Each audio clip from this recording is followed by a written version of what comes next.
नमस्कार दोस्तों। तो फिर से आ गए हम और एक नई कहानी के साथ। मगर इससे पहले अगर आप हमारे चैनल पर नए हैं तो हमारे चैनल को सब्सक्राइब करके बेल आइकन प्रेस कर दीजिएगा, ताकि जब भी हम ऐसी नई नई अच्छी कहानियाँ बनाएं तो आप तक हमारे कहानियों की नोटिफिकेशन पहुंच सके। तो आशा करता हूँ दोस्तों कि आप सब्सक्राइब ज़रूर करोगे, और ज़रूर करना दोस्तों, क्योंकि लाइक और सब्सक्राइब करने पैसे नहीं लगते हैं। तो चलो कहानी को स्टार्ट करते हैं। कहानी का नाम है बेसहारा, भाग 1, बेटी की कहानी। करुणा क्या कर रही है? माँ की आवाज़ सुनकर करुणा एकदम चौंक गई। करुणा जल्दी से घर के अंदर आई और बोली, माँ कुछ नहीं, बस खेल रही थी। क्या हुआ? करुणा की माँ खाना बना रही थी। मैं तो बस तुझे खाने के लिए बुला रही थी। करुणा खाना खाकर अपनी माँ से बोली, माँ मैं शोभा के घर खेलने जा रही हूँ। रामवती, अरे रुक क्यों जाती है?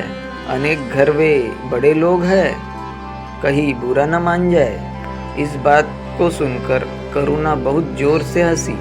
माँ तुम कैसी बात कर रही हो? मेरी सबसे अच्छी सहेली है, अभी जाने दो न माँ, थोड़ी देर में आ जाऊंगी। यह सुनकर रामवती का मन पिघल गया। जा चली जा, लेकिन अपने बापू के आने से पहले आ जाना। करुणा और शोभा दोनों पक्की सहेली थी, लेकिन दोनों की किस्मत अलग अलग थी। एक तरफ करुणा बहुत गरीब घर से थी, तो शोभा गांव के जमींदार की बेटी थी, जिसके घर में पैसों की कोई कमी नहीं थी। दोनों सहेली एक ही स्कूल में पढ़ती थी। एक दिन शोभा स्कूल आई और करुणा से बोली, करुणा मेरे माता पिता मुझे शहर भेज रहे हैं पढ़ने के लिए, तू मुझे भूल तो नहीं जाएगी? यह सुनकर करुणा बहुत उदास होने लगी। शोभा मत जाना, कोई बहाना बना दे। शोभा की आंखों से आंसू छलक रहे थे। काश ये मेरे वश में होता, लेकिन वादा कर, तू मुझे भूलेगी तो नहीं, और जब भी मैं छुट्टियों में गाँव आऊँगी तो मुझसे मिलने ज़रूर आएगी। शोभा को उसके माता पिता शहर पढ़ने के लिए भेज देते हैं। करुणा वही गांव के स्कूल में पढ़ती रहती है। धीरे धीरे दोनों बड़ी होने लगती है। करुणा की पढ़ाई गांव से होने के कारण ज़्यादा नहीं पढ़ पाती। इधर शोभा डॉक्टर बन जाती है। एक दिन शोभा अपनी माँ से मिलने गांव आती है। माँ से मिलकर वह जब जाने लगती है, शोभा शहर से अपने सहेली के लिए बहुत से उपहार लाई थी। वह भागती हुई जाने लगती है। तभी उसकी माँ टोकती है, बेटा वो लोग बहुत बुरे हालात में हैं, उसके पिता का स्वर्गवास हो चुका है। माँ भी बहुत बीमार रहती है, मुझे लगता है उसका रिश्ता पक्का हो गया है।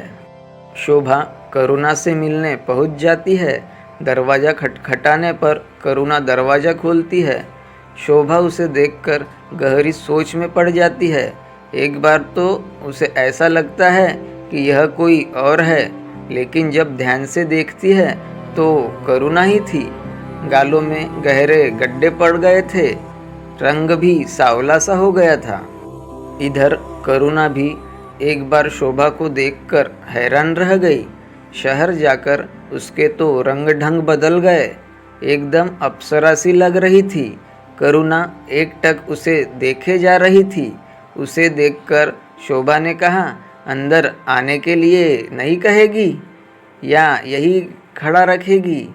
करुणा जैसे नींद से जागी, हाँ हाँ अंदर आना, तुझे देखा तो अपनी सूध-बूध भूल गई। कैसी है तू? एक साथ सवालों की बौछार सी कर दी करुणा ने। शोभा ने अंदर आकर देखा, एक टूटी सी खाट पर उसकी माँ पड़ी थी। पास ही कुछ दवाइयाँ रखी थी। शोभा को देखकर रामवती ने उठने की कोशिश की। तभी शोभा ने टोका, अरे चाची क्यों परेशान हो रही हो, लेटी रहो। मैं शोभा हूँ, करुणा से मिलने आई थी। आपकी तबीयत कैसी है? क्या हुआ आपको? तभी करुणा पानी ले आई। कुछ नहीं, बस कमजोरी है थोड़ा, खाएगी पिएगी ठीक हो जाएगी। तू सुना कब आई? शोभा बोली, आज ही आई हूँ, और कल ही वापस जाना है। थोड़ा सा टाइम था, सोचा तुझसे मिल आऊँ। मैंने सुना है तेरा रिश्ता पक्का हो गया है। यह सुनकर करुणा थोड़ा उदास हो गई। तभी रामवती ने बताया, बेटी, पास ही के गांव में एक लड़का है। घर में उसकी माँ और छोटा भाई है। शरीफ लड़का है, शहर में नौकरी करता है। रोज बाइक से शहर जाता है, शाम तक लौट आता है। उम्र थोड़ी ज़्यादा है। रामवती ने आगे बताते हुए कहा, बेटी, इसके पिता चल बसे। मेरा भी कोई भरोसा नहीं है। मैं चाहती हूँ कि इसके हाथ पीले हो जाए तो सब चिंता मिट जाए, लेकिन इससे पूछो तो कहती है तुम अकेली हो जाओगी। मैं तुम्हें छोड़कर कहीं नहीं जाऊंगी। अब तू ही इसे समझा। शोभा करुणा को बाहर ले जाती है। क्या बात है करुणा, तुझे लड़का पसंद नहीं है? करुणा उसके गले लगकर रोने लगी। नहीं, मैंने लड़का नहीं देखा। वो तो ताऊजी रिश्ता पक्का कराए, वो बात नहीं है। माँ को अकेला कैसे छोड़ दूँ? शोभा ने उसकी बात समझते हुए कहा, वो बात तो तेरी ठीक है, लेकिन शादी तो करनी पड़ेगी। ये सोच, माँ को कुछ हो गया तो तेरी शादी कैसे होगी? और अगर एक बार तेरी शादी हो गई और तेरा पति अच्छा निकल गया तो तू उसके साथ कभी भी अपनी माँ से मिलने आ सकती है। वैसे भी चाची कुछ दिनों में ठीक हो जाएगी। करुणा, नहीं, वो अब ठीक नहीं होगी। डॉक्टर जवाब दे चुके हैं, कैंसर है आखिरी स्टेज का। उन्हें कुछ बताया नहीं है, तू भी मत बताना। यह सुनकर शोभा ने कहा, फिर तो इसे अपनी माँ की अंतिम इच्छा मानकर पूरा कर, शादी कर ले। हो सकता है तेरी माँ जो इतना कष्ट पा रही है, तेरे हाथ पीले करने के चक्कर में ही उनके प्राण अटके हो। यह सुनकर करुणा रोने लगी। शोभा ने उसे गले से लगा लिया। उसके बाद बदलते हुए उसने कहा, देख, मैं तेरे लिए शहर से क्या लाई हूँ। यह कहकर उसने एक सुंदर सी साड़ी करुणा को दे दी। करुणा ने साड़ी देखी और बोली, इसकी क्या ज़रूरत थी? शोभा ने उसका हाथ अपने हाथ में लेते हुए कहा, करुणा, एक बात याद रखना, हमेशा मैं कहीं भी रहूँ, गांव में, शहर में, शादी के बाद अपने ससुराल में, तेरी मेरी दोस्ती नहीं टूटनी चाहिए।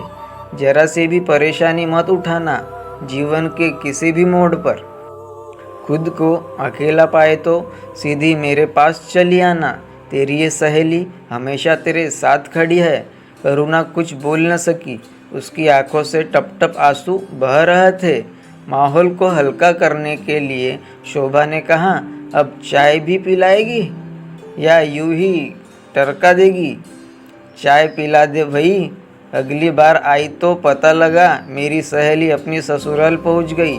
वैसे हम भी कुछ कम नहीं हैं, वही जाकर तुझे पकड़ लेंगे। करुणा हंसते हुए चाय बनाने चल दी। तो दोस्तों, नेक्स्ट भाग कल।